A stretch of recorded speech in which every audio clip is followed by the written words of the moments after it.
You are listening to episode 277 of the Peaceful Mind Podcast.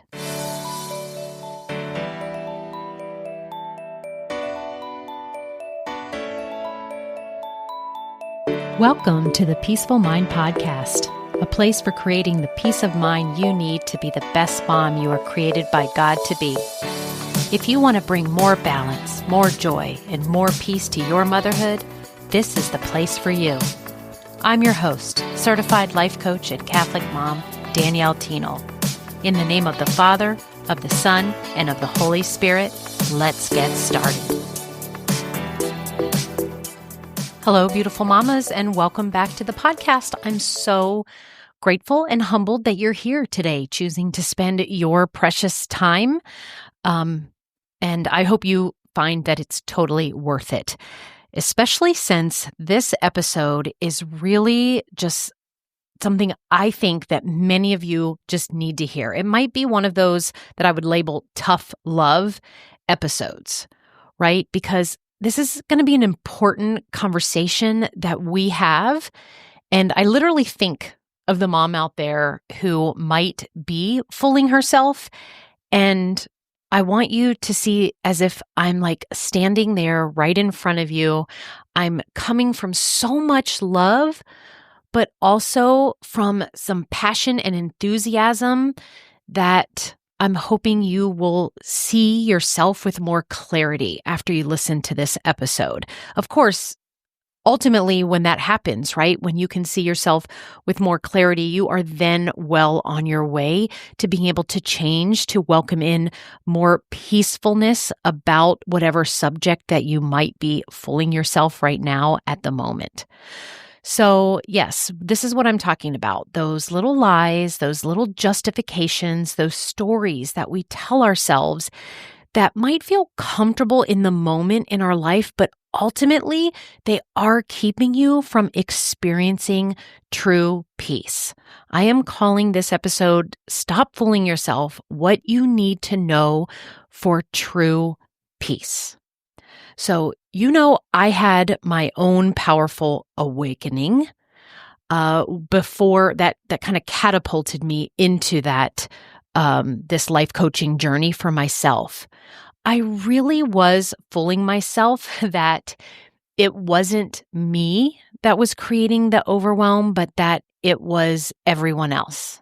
That is the example I really have of myself fooling, right? I believed that I had to do everything, that I don't have any other choices, that the reason why I was either yelling at the kids or feeling bad about, what was going on in my life was because of what other people were, quote, doing to me, right? Those kind of thoughts and that story just replayed in my head.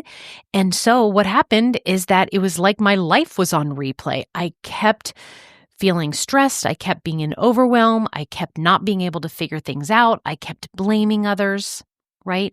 But even during that particular challenging time, God was present. And I really do believe that He sent me the illness that I got and the higher thoughts that He was wanting for me directed to my mind. And then, of course, I eventually believe that He sent me a life coach that really had me stopping, becoming way more aware of my life, and opened me up to opportunities to be able to stop fooling myself, right? I remember, what if something right now that you're believing, what if none of it is actually true?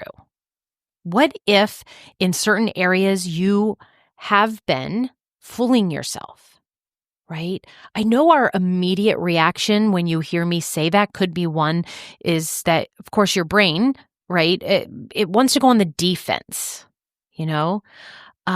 But when we really stop and examine some things about our lives, when we realize that maybe we are not getting the help we need, or we're not seeing any differences or changes, right? Maybe then you might feel empowered to say yes to to making some different changes, taking some different steps, at least just to be open to see if there is another way. So where I want to start is I want to just open up and give you some more awareness on what are some of those common ways that we fool ourselves. And I'm really bringing you this episode because I have seen this with my clients, right? I can see where it comes out in excuses is one way. And oftentimes the clients realize it too. They're like, I'm on to myself now. I see that I've been making excuses. But again, the brain is trying to protect you so much from change and admitting to maybe we have shortfalls or something like that. So it's trying to protect us. But today I'm hoping that you can push through that level of protectiveness that lower part of your brain offers you so that we can go to that higher part and really start creating that life you want. So let's start by recognizing what some of those most common ways that we deceive ourselves as moms, as women, and simply as human beings. Because all of us are really just trying to navigate the beautiful and the messy that makes up this human life. So the first way is what I call the just this once mentality. This shows up when we make exceptions to our boundaries or values, telling ourselves this is just a one-time thing. I'll just check my work email during, family dinner this once, right? If you have your phone beside you. Or I'll just skip my prayer time just today, right? It's busy, or I didn't get as much sleep as I wanted last night, whatever your brain's offering. I'll handle this for my child just this once. How many of you can relate to that? I know I do. I think about that when I was packing for a trip recently, and my son, I'm just like, I know that he is old enough to be able to do this for himself, but just one more time, I'll just pack for him, right? I'll handle this just this once. I was so fooling myself. Here's the truth about it.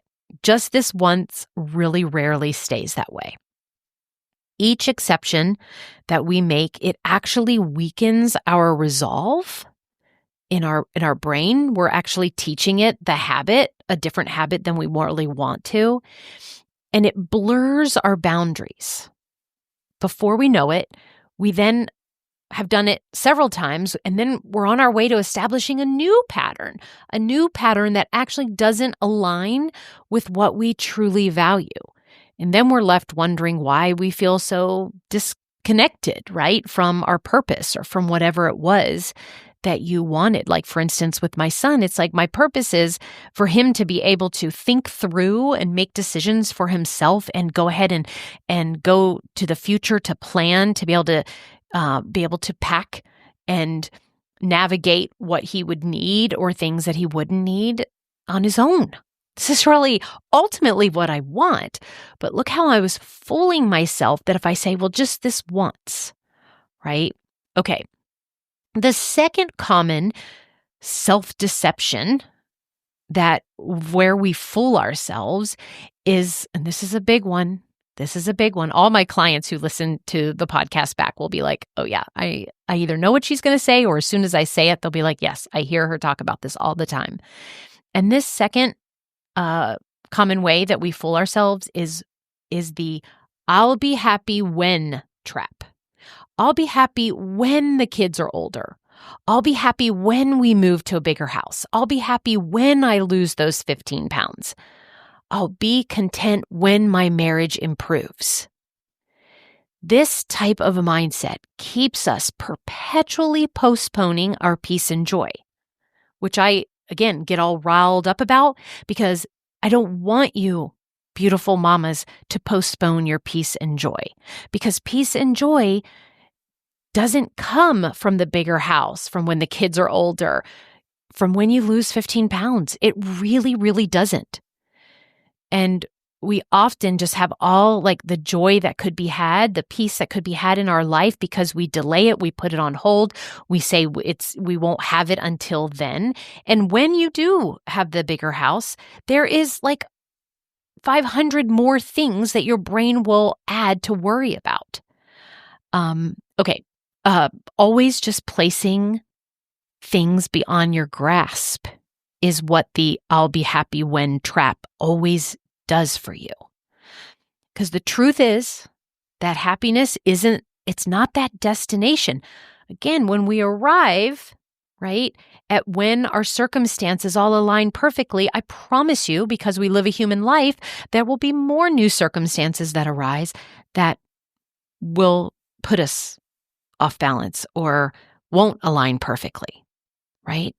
Peace and joy is available to you all right now, in this exact present moment that we're together, right? Even amid the imperfection of what's going on in your day. So when we fool ourselves by postponing joy, we miss the beauty and growth that's available to us right now. We just miss it. The third common way we fool ourselves is we often deceive ourselves with the belief that we can control others. This shows up in thoughts like, if I just explain it the right way, then my husband will understand. If I'm a good enough mom, my children will then always make good choices. If I do everything right, everyone else will be happy. This is perhaps one of the most exhausting forms of self-deception because it places a burden on us that no human can bear, right? The responsibility for other people's thoughts, other people's feelings, other people's actions. I mean, again, trying to control others and be responsible for all of it, exhausting, right? The truth is we can influence. And that is why I totally want to help moms individually, because I know when you change, when you learn the processes and strategies and tools I have to create peace anytime, you then become the example for your family, and that's how you influence them to change, right? But we never have control over others. And peace comes from understanding that difference between influence and control. And finally, which I've hinted to it with these other common ways that we fool ourselves, is we think that there's a perfect mom ideal. That impossible standard we hold for ourselves that good moms don't lose their patience. Good moms always have a clean house and healthy meals prepared. Good moms know intuitively what their children need. Good moms don't need breaks, etc., etc. These perfectionist standards aren't just unrealistic, they're actually damaging to you. They set us up for perpetually feeling like a failure. They rob us of the grace-filled truth that we are beautifully human and we're all just learning and growing alongside our children too. Okay, so those are the common ways that I see that we fool ourselves. And that is what this episode is bringing to mind, right? They are do you have the just this once mentality? Like, I'll do it just once.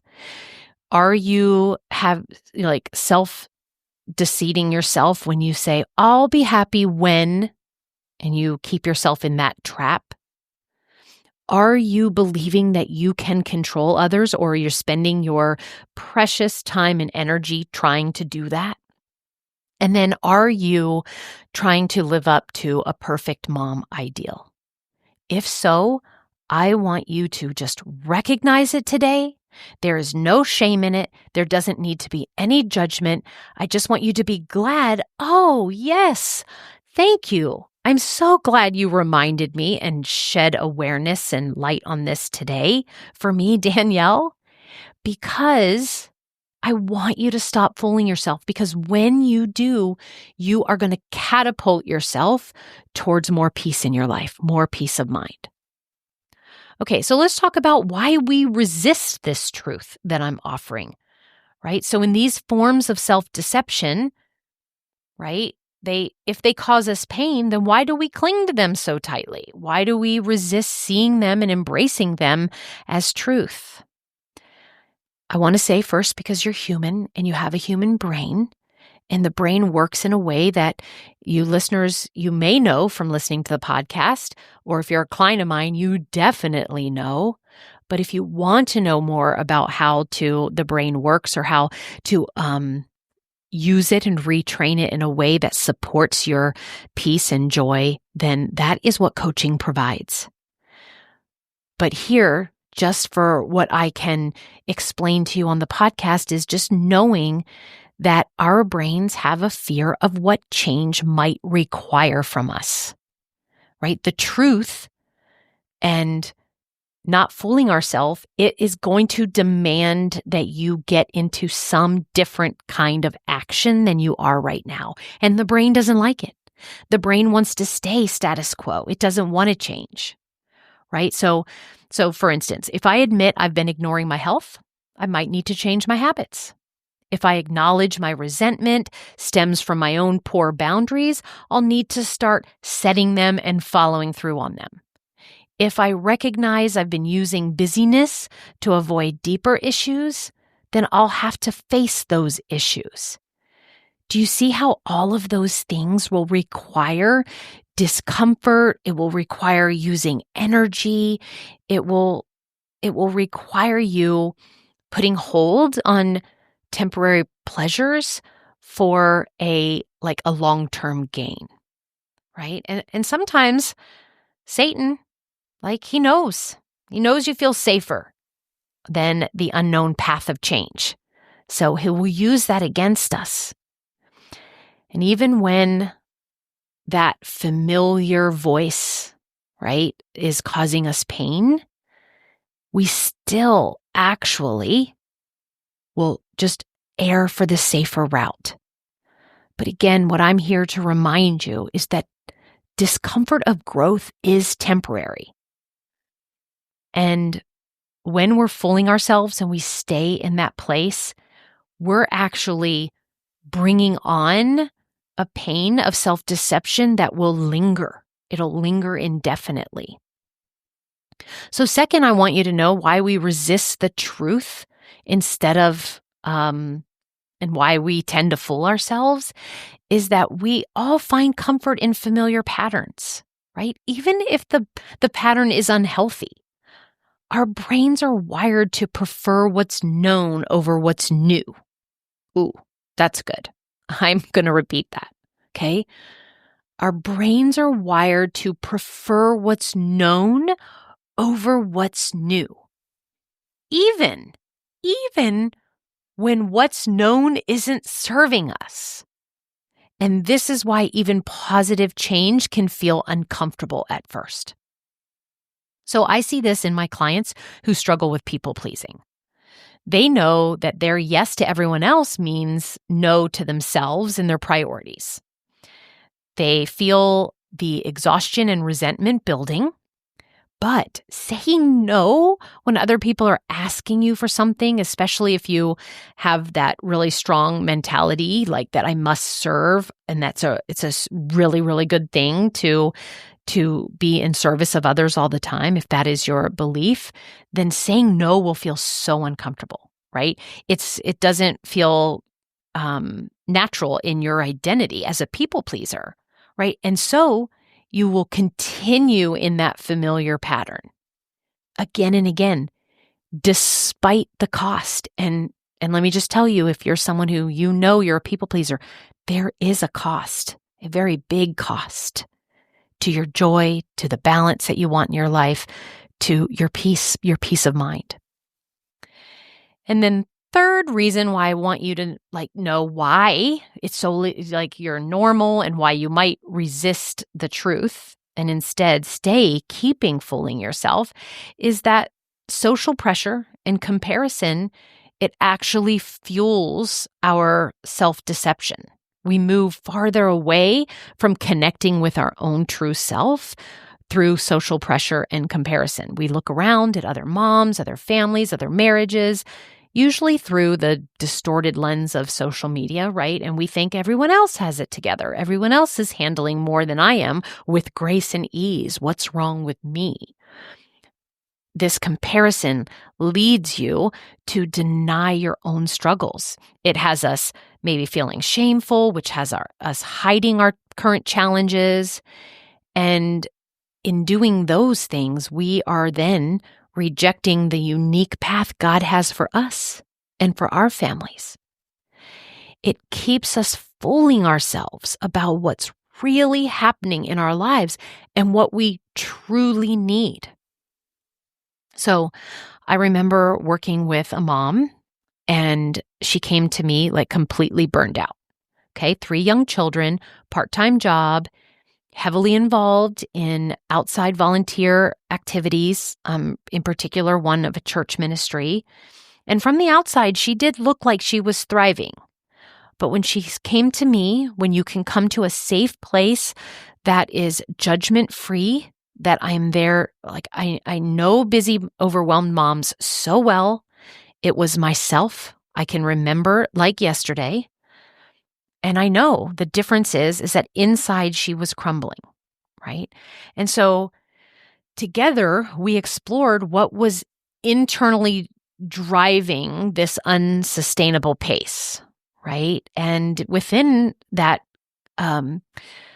within the coaching, it was revealed, right, that there was a particular person that she constantly compared herself. And this other person like did more, right, and never seemed stressed. She was able to handle it all, right? I actually tried to have her see from a different perspective that perhaps she could be wrong at what she's thinking was true about her friend.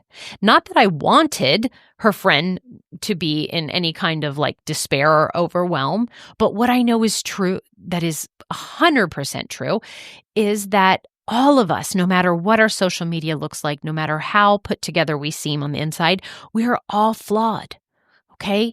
What happened in the garden, it has set that our time on earth will always be positive and negative. So I never deceive myself anymore thinking that there's a person out there who doesn't have issues, who doesn't have challenges. And I love that thought brings me peace, right? So anyways, I just wanted you to see that I could label it that my client was fooling themselves, right? Fooling themselves by what they were choosing to believe about this other person and saying yes, yes, yes to everything. And she was missing out on the support until she knew that something needed to change, and she actually reached out to me, and I was able to just help her see things more clearly that she couldn't do on her own, right? So when we stop deceiving ourselves, when we stop fooling ourselves, we not only find personal freedom, but we then create a space for authentic connection with others who also are struggling with our same challenges. Okay, let's talk about a little bit about that freedom, right? Instead of what's not going well, right? The freedom when you stop fooling yourself, when we actually face reality. What happens when you find the courage to stop fooling yourself? What awaits you on that other side? I want you to see that you can get real solutions for your life, but only when you stop fooling yourself. Because if we continue to fool ourselves, we can't create any space to be where we are in a place to welcome in a solution. Right? So when we acknowledge the truth of our situation, maybe the truth is, yes, I am 15 pounds over my ideal weight, right? Maybe the truth of our situation is, I can't remain a calm mom and not yell at my kids if I continue the pace I'm going at or the amount of things I'm taking on? Right? When we first acknowledge the truth of our situation, so I want you to think right now, where in your life might you be fooling yourself? Okay? And we have to acknowledge it first. Whether it's that we're feeling overwhelmed, that a relationship is struggling, that our spiritual life has become a little hollow, or that we've lost connection, we haven't decided on our purpose for where we are in life now. Only then, when you first acknowledge that place you've been fooling yourself, can you then open the door to genuine growth and change, right? I've seen this time and time again in my coaching practice, that the moment a mom admits, I'm not okay, or this isn't working, that's often the turning point where real transformation begins. It's like turning on a light, like in a dark room. Suddenly you can see what needs attention, and then we can begin addressing it and addressing it effectively, especially through coaching. And then there is just a profound peace that comes from this honesty, from this alignment. When your outward life really reflects your inner truth and your desires, your actions align with your values, meaning your yes starts to mean yes, and your no really means no. This alignment removes the exhausting battle in your brain, the cognitive dissonance of living in contradiction to your truth. I'll never forget when I was at that one job and I really didn't want to say yes to it. I really wanted to say no. And it was exhausting. I just felt out of alignment. And as soon as I admitted that to myself, that this isn't where I want to spend my time and attention, until I just remember feeling so much peace and realignment when I finally declared that this job was not something I was going to continue with.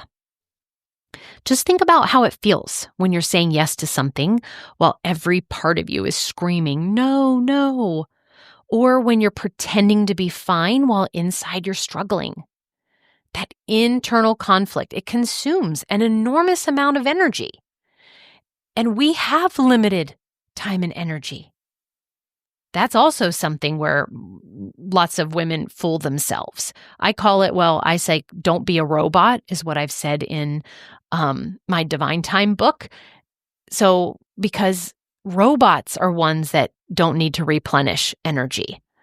But moms, we're not robots, okay? So, when you align your external life with your internal truth, you will reclaim that energy. And you'll be able to have that energy for what truly matters in your life. And then there's just a surprising ease that comes with living truthfully. Facing reality, it does require courage. It requires commitment. But as soon as you take action on the courage and really commit to seeing something through, there is this unexpected lightness that follows. When I'm working with my clients through this, I'll always ask them, so how do you feel now? And they will say, relief. You no longer need to maintain the facade. You no longer have to remember which version of the story you told to whom. You're simply living from your center, your truth. You're anchored in a reality rather than this wishful thinking or fear. Okay, I just want to go straight to the practical. If you want to stop fooling yourself, right? I bet you say, so how do I begin? How do I begin this journey towards honest living and gaining the peace that you're telling me that it brings, Danielle? And I want to offer you some practical steps to help you first identify and then overcome the ways that you might be fooling yourself. The first one is what I call a thought download. If you are a longtime listener, this is not going to be new to you. I always ask you to take a piece of paper. You write at the top. In this case, you could put, what am I not wanting to see or admit right now? Okay. Again, the question, what am I not wanting to see or admit right now? Then you set a timer 5 minutes, 10 minutes, doesn't have to be long. And I want you to write without censoring yourself. Let everything come out, your frustrations, your fears, the things you've been pushing away or making excuses for. You could even put that at the top of the paper. What have I been making excuses for? And this exercise is going to be uncomfortable. I'm like, hey, welcome, come on in. Do you want to have all this wonderful peace? Well, guess what? First, you have to get a little uncomfortable. But it will be incredibly revealing and liberating. And then the second thing I want you to do once you do that is to look for the patterns in your emotional reactions, right? Those emotions are messengers. And the recurring feelings of resentment, anxiety, or emptiness, they point us to the areas where we're not being honest with ourselves. If you find yourself consistently feeling resentful about a certain situation or relationship, ask yourself, what truth am I avoiding here? What do I really want or need that I'm not acknowledging right now? And then I want you to test your thoughts against reality. This is actually, this is my process for coaching. I help you uncover your thoughts, right? We look at those emotions. And then I ask you questions that actually test them against reality. So take one of those thoughts, one of the beliefs that you're having that's causing you pain. Perhaps it's something like, I have to do everything myself, or I can never say no. And ask yourself, is this absolutely true? Can I know with 100% certainty that this is true? Then I want you to go looking for the evidence to the contrary. Okay. Lastly, and this is in a lot of the last steps of all my processes, and that is for you to practice radical self-compassion. Discovering how you've been fooling yourself, it's not about harsh self-judgment, ever. It's about loving yourself enough to live in your truth. Reminding yourself that all humans engage in self-deception, we all do. It's part of our protective mechanisms. And you're not failing by recognizing it, you're actually showing tremendous courage and self-awareness, which is needed in order to change whatever you're fooling yourself about. And finally, if you are embarking on something, I know we talked about like whether we're losing weight or we're becoming less of a people pleaser or anything right now that you're fooling yourself, right? If it's, a relationship that you have disconnected from, hopefully through this episode, you have thought of something in your life, then I would love for you to create accountability around it. Accountability will have you showing up more committed, right? So who can you share your insights with and your intentions with? And sometimes it's a friend, sometimes it's a spouse, but I want to offer that one of the easiest places is somebody who is not directly related that will give you the advice or tell you what you want to hear. And in that case, would you want your own personal life coach to help you create accountability with whatever in your life you are fooling yourself about, right? When we speak our truths aloud to someone else, they become more real and actually harder to ignore or rationalize away. And having somebody who can gently reflect back to you when you're slipping into old patterns or to show you new strategies that you just maybe never learned before, it can really be invaluable. All right, everyone. As I wrap up today's episode, I want to challenge you to identify at least one area in your life where you might be fooling yourself. It could be something small or something significant, but choose one at least and look at it honestly this week. Ask yourself, what would change if I stopped deceiving myself in this area? What peace might be waiting for me on the other side of this truth? Remember, it's going to feel uncomfortable in the moment, but it's the only path to lasting peace is when you go through it, when you just take it head on. And as Jesus promised us, you will know the truth and the truth will set you free.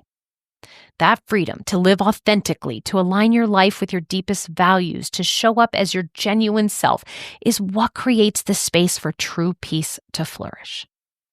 And you don't need to tackle every single area. If you've named 5 or 10 things you're fooling yourself about, you don't need to do it all at once. Start with one, embrace it with compassion, take one small step toward living in alignment with it, and then that's how transformation happens. One courageous choice at a time. All right, as always, thank you for joining me today. And if this episode resonated with you, I'd be so grateful if you'd share it with a friend who might be in need of this message too. And remember, I'm always here cheering you on. I love to hear from you. And until I come back next week, may peace be with you always. Thank you so much for tuning in to today's episode of the Peaceful Mind podcast. If you found value in today's episode, I'd be so grateful if you could subscribe and leave a review. It not only supports the podcast, but ensures you don't miss out on future episodes packed with insights and tools to create peace of mind in your busy mom life. And if you're of the Catholic faith like me or any Christian mom seeking to feel better in any area of your life and to show up more calm, connected, and confident, I can help. Become an empowered mom who knows how to bring about the changes you desire, no matter the circumstances. Whether you need one-on-one guidance to get there, prefer a group coaching program with like-minded women, or a self-study course, I've got you covered. Explore my private one-on-one packages, join my Busy to Balance group life coaching program, or delve into my signature course, Divine Time. To find out which path is right for you, let's meet and see what's the best fit. Schedule a free call with me at daniellethienel.com or send me a direct message on Facebook or Instagram at Danielle Thienel Coaching. And also, don't forget to get your copy of my book, The Cyclone Mom Method, How to Call on Your God-Given Power to Remain Calm, in Control, and Confident as a Busy Mom. Dive into the digital and bonus audio version when you go to book.daniellethienel.com/new-book. You'll find all the details in the show notes too. Until next time, peace be with you always.